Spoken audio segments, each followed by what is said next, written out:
Diwali without Diwali Legyam is incomplete.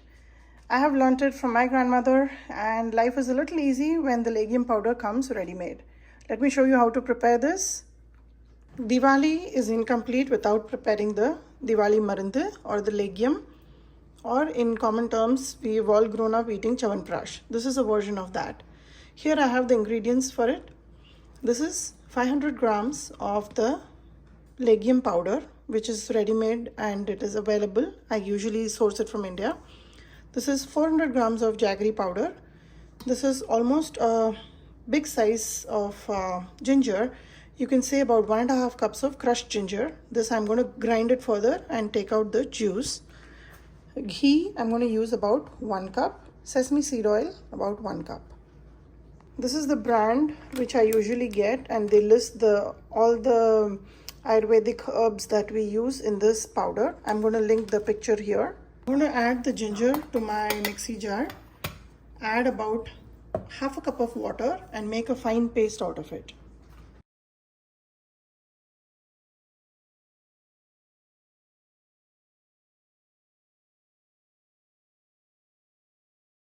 I've taken out the ginger juice, and now I'm just going to let it settle, because in the ginger juice there'll be a calcium sort of a settlement at the bottom. So you just have to leave it alone, and then we'll slowly tilt the vessel and take out the juice from the top.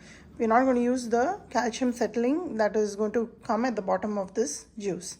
I'll show you when I do that. So just leave it alone for about 30 minutes and let's prepare the rest of the things. Kadai here, I'm going to add the jaggery, and along with it I'll have around half a cup of water to melt it down.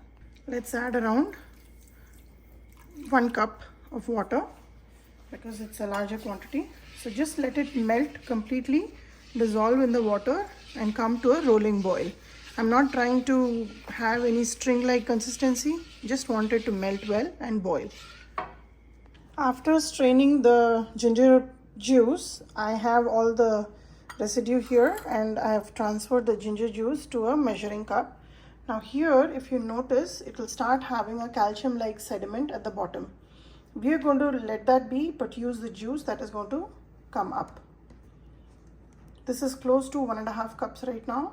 The ginger water has been settling in, and slowly I'm going to add that to the powder here and mix it.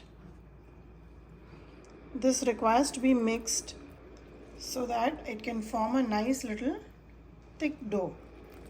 So here I want to show you how the sediment at the bottom looks like. This is something we don't use. It gives a very bitter aftertaste, especially after cooking.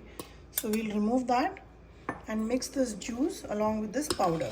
And if it's still very dry, we'll add probably about a 1/4 cup of water and dilute it.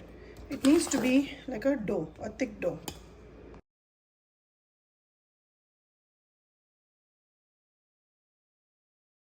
I've mixed ginger water, and besides that I used about 1.5 cups of water to mix this dough. Now here is how it should be, and there is no gluten in this. It's all herbs which is powdered in different proportions, and my kitchen already smells like Chavamprash. This is the main ingredient of the Chavamprash itself.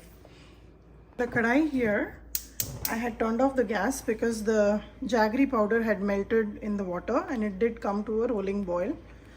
Now to this I'm going to add the Chavamprash mix that we just made. So just take a little bit and then add it and mix it. It needs to mix well with the jaggery powder, and then as we cook it down, we will add the ghee and sesame seed oil. Primarily we add the ghee to give it some extra taste, but the main thing to keep it preserved is sesame seed oil. Sesame seed oil by nature is a coolant to the body, and it provides great benefits to joints and bones. So first I'm going to go ahead and mix all this.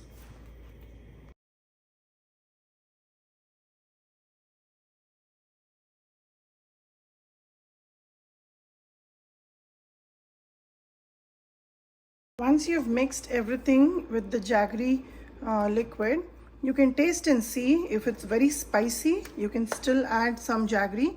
I've just tasted it. It feels good. I'm going to allow a little bit of the liquid to evaporate and then check again before adding a little bit more jaggery.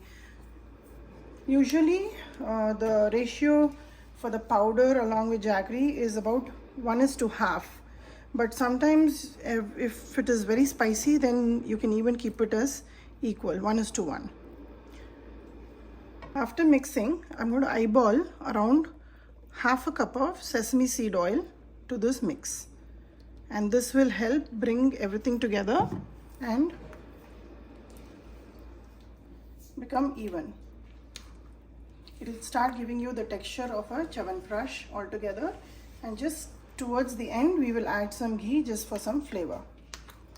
My kitchen already smells like a Chavamprash factory because the spices in this mix are very original. They are very organically produced and made as a powder, and it can be sourced from India. I have never seen any grocery store here selling it. I will add about 1/2 cup of jaggery extra because I feel it's a little spicy. So mix it well. Keep it on a medium-low flame, and if you notice that all the sesame seed oil has been absorbed, now we have to just cook it till it starts oozing out the oil.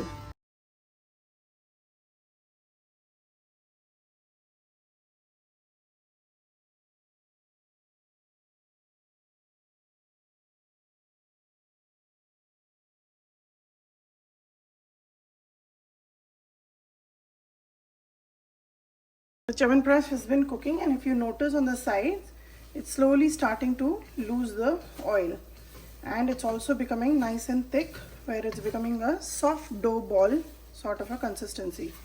Here I'm going to go ahead and add some ghee for flavor. Now I've tasted it and the sugar is just fine now. So it required 400 grams plus additional 3/4 cup of sugar which has gone in. Now here I'm going to add about 1/2 cup of ghee. Now remember, there's a big quantity that I'm making, so that's why. And it's always good to have, because after Diwali we know how much we have munched down all the sweets and savories, and Diwali morning begins with having a ball of this Chavamprash that I'm preparing. There are a lot of hesitations when it comes to kids and they'll totally refuse it, but a small ball of this goes a long way. And having it as a practice to have a small spoon of this Chavamprash in the morning, you just keep your system right.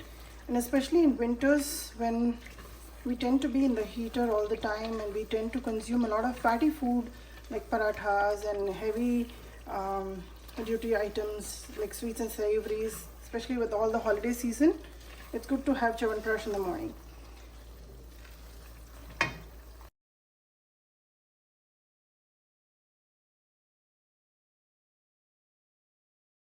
Out a little bit of Chavamprash in a plate just to show you the consistency. It will absolutely not stick in your hand and you'll be able to make a nice ball out of it. This is the perfect time to turn off the gas, and I'm going to dish it out.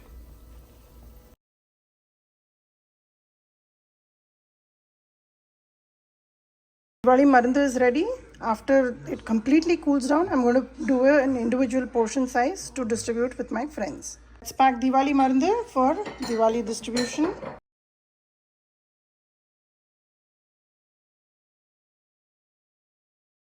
The legumes are all packed. They're still a little bit warm, but I'm going to allow them to cool down completely. Then put the lids on. These boxes, I just got it from dollar store. They're perfect when you're giving it for your friends. You can see the nice shine on it. That shows how well it is cooked. And that's the identification for you to also keep in mind when you're finishing the Legyam preparation. Diwali Legyam is ready and done. Try this recipe and let me know how this turned out for you.